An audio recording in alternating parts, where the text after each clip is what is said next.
Welcome to quality study guys. आज हम बात करने वाले हैं अपनी प्यारी अर्थ के बारे में, यानी पृथ्वी के बारे में। तो गाइस, आज जो टॉपिक है अर्थ के बारे में वो है उसकी आंतरिक संरचना यानी इंटरनल स्ट्रक्चर के बारे में, और उसमें पाए जाने वाले मिनरल्स यानी खनिज और लेयर्स यानी परतों के बारे में। तो गाइस, अगर हम अर्थ की बात करें तो उसकी हम स्टडी करते हैं केमिकल कंपोजिशन एंड मैकेनिकल यानी कि फिजिकल कंपोजिशन के आधार पर। तो चलिए गाइस, शुरू करते हैं। अगर मैं पृथ्वी की संरचना की बात करूं तो केमिकली उसको डिवाइड किया गया है क्रस्ट में, मेंटल में और कोर में। जैसे कि आप पिक में देख सकते हैं, जो क्रस्ट है वो सबसे ऊपरी सतह है और जो क्रस्ट है उसको हम भूपर्पटी भी कहते हैं। फिर इसके नीचे वाली जो पोर्शन है उसको हम कहते हैं मेंटल, यानी कि उसको आवरण के नाम से भी जाना जाता है। और इसके बाद वाले पोर्शन को दो भाग में डिवाइड किया गया है, एक outer and inner core. Core यानी कि जो होता है उसको हम नाभिक के नाम से भी जानते हैं। तो गाइज, आपको ये चारों लेयर को नोट डाउन कर लेना है, जिनका नाम है crust, mental, outer core and inner core. तो गाइज, अगर पृथ्वी की एक साइड के पोर्शन को कट कर दूं तो वो अंदर से बाहर की तरफ को कुछ इस तरह दिखेगा। आप इसको इमेजिन कर लीजिएगा प्लीज़। गाइज, केमिकल क्लासिफिकेशन जो हमारा होता है उसमें अर्थ क्रस्ट वाले पोर्शन में हमारा सिलिका एंड एल्यूमिना के खनिज हैं, जो कि जिनको हम मिनरल्स कहते हैं, वो पाए जाते हैं। तो आपको ये नोट डाउन कर लेनी है चीज़ें। और मैं बताना चाहूँगा उनकी जो डेंसिटी हमारी होती है, जो कि अर्थ क्रस्ट के ऊपर के मिलते हैं हमारे सिलिका एंड एल्यूमिना, 2.7 ग्राम पर क्यूबिक सेंटीमीटर। तो आपको ये नोट डाउन कर लेना है। ऐसे ही मेंटल में सिलिका और मैग्नीशियम हमारा जो है पाया जाता है, और उसकी जो डेंसिटी होती है वो 3.5 ग्राम पर क्यूबिक सेंटीमीटर होती है। और अगर मैं कोर की बात करूं तो कोर में हमारा आयरन और निकेल पाया जाता है। तो अगर इनकी बात करूं तो ये इनकी जो डेंसिटी होती है वो हमारे 9 से 12 ग्राम पर क्यूबिक सेंटीमीटर होती है। गाइस, अभी हमने बात करी केमिकल कंपोजिशन की। अब बात करें अगर हम मैकेनिकल क्लासिफिकेशन की, तो उसको लिथोस्फेयर, एस्थेनोस्फेयर और ब्रायोस्फेयर में डिवाइड किया जाता है। लिथोस्फेयर सबसे ऊपर वाला पोर्शन होता है, जो कि क्रस्ट वाले पोर्शन, जो कि हमारा क्रस्ट वाला पोर्शन था ना, तो उसी को हम लिथोस्फेयर कहते हैं फिजिकल क्लासिफिकेशन में। तो ये जो हमारा होता है सॉलिड फॉर्म में होता है, यानी कि ठोस अवस्था में इसमें प्रेजेंट होता है हमारा, ठीक है। दूसरी अगर हम बात करें, इसमें हमारा जो एक कॉन्टिनेंटल क्रस्ट होता है, एक ओशियनिक क्रस्ट होता है। तो कॉन्टिनेंटल क्रस्ट हमारा कौन सा वाला हुआ, जो हमारा भूमि वाला होता है वो वाला। ओशन वाला जो हमारा सागर वाली भूपर्पटी होती है। तो आप इन दोनों को नोट डाउन कर लीजिएगा।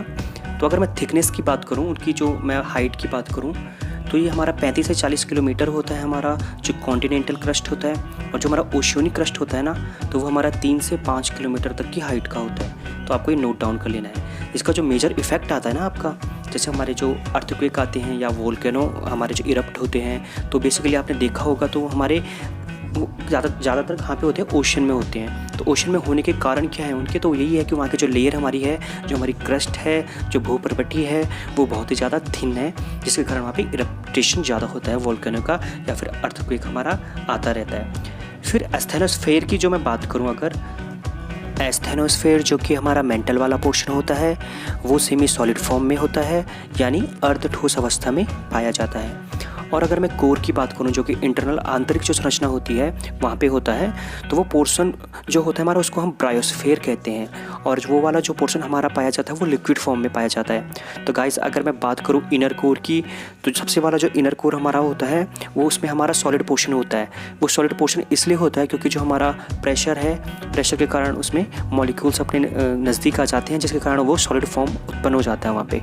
तो गाइस, अब आप सोच रहे होंगे कि लिक्विड वाली फॉर्म नीचे है एंड सॉलिड वाली फॉर्म ऊपर है, तो ये कैसे पॉसिबल हो सकता है। तो गाइस, इसके पीछे का कारण है उसकी जो डेंसिटी होती है, वो उसका मुख्य कारण होता है। आप देखते होंगे वाटर में भी कुछ चीज़ें हमारी तैरती हैं और कुछ चीज़ें हमारी डूब जाती हैं, तो वो डिपेंड करता है उसकी डेंसिटी पे।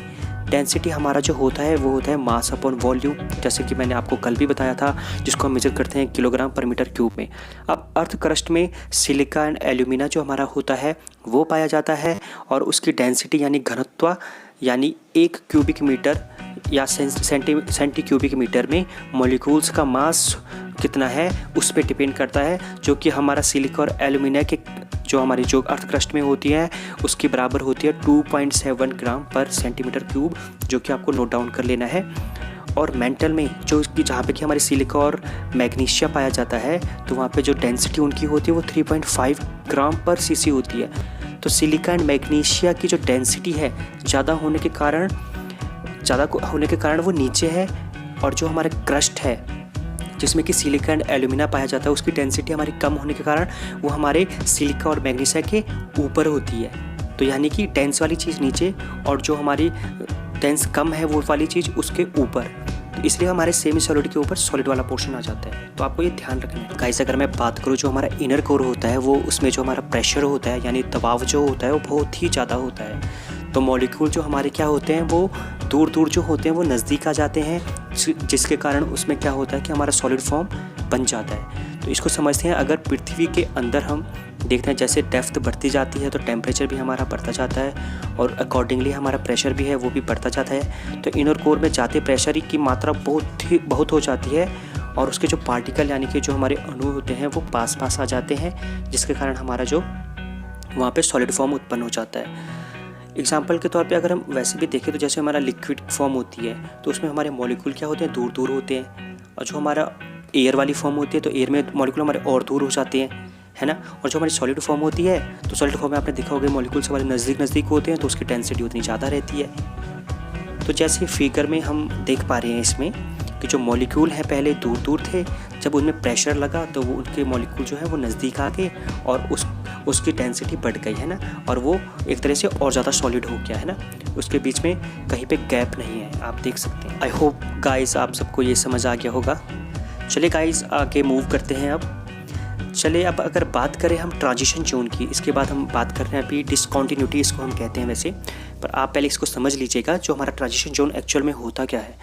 तो अगर हम बात करें ट्रांजिशन जोन की, तो ये वो जोन होता है, वो सिचुएशन होती है जहाँ पे हमारी जो एक फॉर्म होती है वो दूसरी फॉर्म में प्रवेश करती है, तो बीच में हमारी एक स्थिति ऐसी आती है जहाँ पे हमारे दोनों की प्रॉपर्टी जो है वो हमारी कंबाइन हो जाती है, मतलब मिली जुली प्रतिक्रिया दोनों ओर से रहती है, ऐसी वाली सिचुएशन हो जाती है।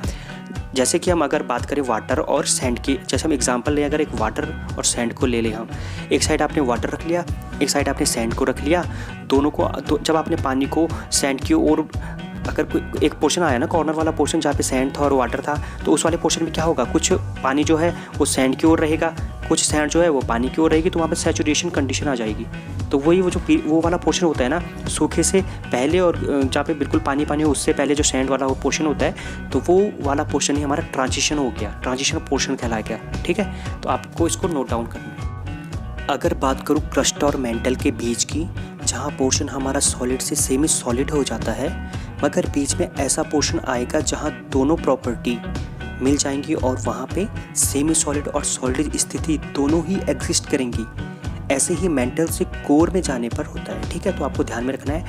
तो मेंटल से कोर पे जाएंगे अगर हम, तो बीच में भी फिर दोबारा से वही स्थिति आएगी जहाँ पे सेमी सॉलिड से वो लिक्विड पे जाएगा। तो ये आपको ध्यान में रखना है। तो गाइस आपको ध्यान में ये भी रखना है कि इसी वाले चीज़ को हम कहते क्या हैं, इसको हम डिसकॉन्टिन्यूटी कहते हैं, ठीक है। तो आपको ये नोट डाउन कर लेना है। गाइस अगर मैं बात करूँ ग्रेविटेशन की, तो आपको पता है हमारी अर्थ में मैग्नेटिक फील्ड होता है। तो ये जो मैग्नेटिक फील्ड अर्थ में होता है वो एक्चुअली में होता है कोर में प्रेजेंट हमारी आयरन के कारण। तो आपको ये नोट डाउन कर लेना है, जो मैग्नेटिक फील्ड उत्पन्न होता है वो एक्चुअल में आता कहाँ से। तो हमारे कोर में जो रहते हैं ना, आयरन और निकल होता है वैसे तो, बट आयरन के कारण हमारा जो मैग्नेटिक फील्ड है वो आता है। आगे ये बात करें गाइस, अगर हम इम्पोर्टेंट जो मैंने एक टेबल दी हुई है, आपको इसको नोट डाउन कर लेना है, बहुत ज़्यादा इम्पोर्टेंट है, ठीक है गाइस। तो इसमें अगर कुछ पॉइंट हैं ये आपको ध्यान में रखने हैं। जैसे कि कोर में हमारा जो नाइफ है यानी कि निकल और आयरन है, ग्रेविटेशन उससे उत्पन्न होती है। एक तो ये वाला पॉइंट हो गया। दूसरा हमारा पॉइंट हो गया गाइस, हमारी जो अर्थ है ना वो थोड़ी सी टिल्ट है, हमारी झुकी हुई है, थोड़ा वो अपने जो ध्रुव से ना, अपने जो पोल हैं उनसे झुकी हुई है, 23.5 डिग्री झुकी होती है, जिसके कारण हमारा होता क्या है, एक तो सीजनल चेंजेस आते हैं और जो हमारे डे नाइट हैं उसमें जो वेरिएशन आते हैं वो भी उसी के कारण आते हैं। तो आपको ये भी नोट डाउन कर लेना है, ठीक है। अगर मैं बात करूँ सोलर जो हमारा रेडिएशन आता है, जो सूर्य की किरणें हैं ना हमारी, जैसे सूर्य है तो सूर्य से हमारी बहुत सारी किरणें आती हैं, अल्फ़ा बीटा गामा ऐसे तरह की। तो वो जो किरणें हमारी धरती पे पहुंचती नहीं है, वो ना पहुंचने का कारण क्या है? ना पहुंचने का कारण भी हमारा ग्रेविटेशनल फोर्स है। तो वो क्या करता है, उनको रिपेल कर देता है, रिपल्सन कर देता है उनका। जैसा आपने देखा होगा ना, तो मैग्नेट को आप लोगे तो एक ध्रुव और दूसरे ध्रुव अगर सेम ध्रुव है तो वो उसको रिपेल करता है, दूर भगाता है। तो ऐसे ही वो भी जो हमारे जो अर्थ में आने की कोशिश करती हैं, हमारी जो रेडिएशन होती है वो सोलर वाली, उनको ग्रेविटेशनल फोर्स जो है रिफ्लेक्ट कर देती है। आपको ये पॉइंट नोट डाउन कर लेना है। अगर मैं बात करूं जहाँ पे वो ग्रेविटेशनल फोर्स लगता है उसको वापस रिफ्लेक्ट करवाती हैं, तो वहाँ पे हमारा एक शॉक जनरेट होता है, उसको हम बो शॉक के नाम से जानते हैं। तो आपको ये भी चीज़ नोट डाउन कर लेनी है, ये वैसे पूछा गया है एग्ज़ाम्स में काफ़ी, है ना। गाइस एक पॉइंट आपको नोट करना है, हमारा जो अर्थ है ना, उसका जो नॉर्थ पोल और साउथ पोल है, इसका जो डिस्टेंस होता है ना, वो 43.5 किलोमीटर जो है वो कम होता है। किससे? ईस्ट से वेस्टवर्ड की जो हमारी डिस्टेंस होती है, ठीक है गाइस आपको एक कंसेप्ट जो है वो ध्यान में रखना है। जो हमारा मैग्नेटिक नॉर्थ और जो ट्रू नॉर्थ होता है हमारा, उनके बीच का जो एंगल होता है हम उसे डेक्लिनेशन कहते हैं। इसको थोड़ा समझते हैं। जैसे हमारी जो पृथ्वी है, जिसका खुद का एक नॉर्थ है, साउथ है, इसके अंदर ग्रेविटेशन होती है, तो यानी उसका भी north pole and south pole होगा। तो एक्चुअल में हमारी जो पृथ्वी होती है वो टिल्ट है, थोड़ी झुकी हुई है, 23.5 डिग्री हमें पता है। But magnetic field north pole and south pole जो कि हमारे सीधे होते हैं, तो वो एंगल जो बना दोनों के बीच का, जो हमारा जो ट्रू नॉर्थ हो गया और एक मैग्नेटिक नॉर्थ हो गया, तो उन दोनों के बीच का जो एंगल होता है उसे हम डेक्लिनेशन एंगल कहते हैं। ठीक है गाइस, तो आपको इसको नोट डाउन कर लेना है कि एंगल ऑफ डेक्लिनेशन हम किसे कहते हैं। ठीक है, तो गाइज़ आज के लिए इतना ही। आप सभी का धन्यवाद इस वीडियो को देखने के लिए। गाइज़ आपसे निवेदन है, आप इसको शेयर सब्सक्राइब ज़रूर कर लीजिएगा, लाइक ज़रूर कर लीजिएगा। तो आज के लिए इतना ही। Thank you guys.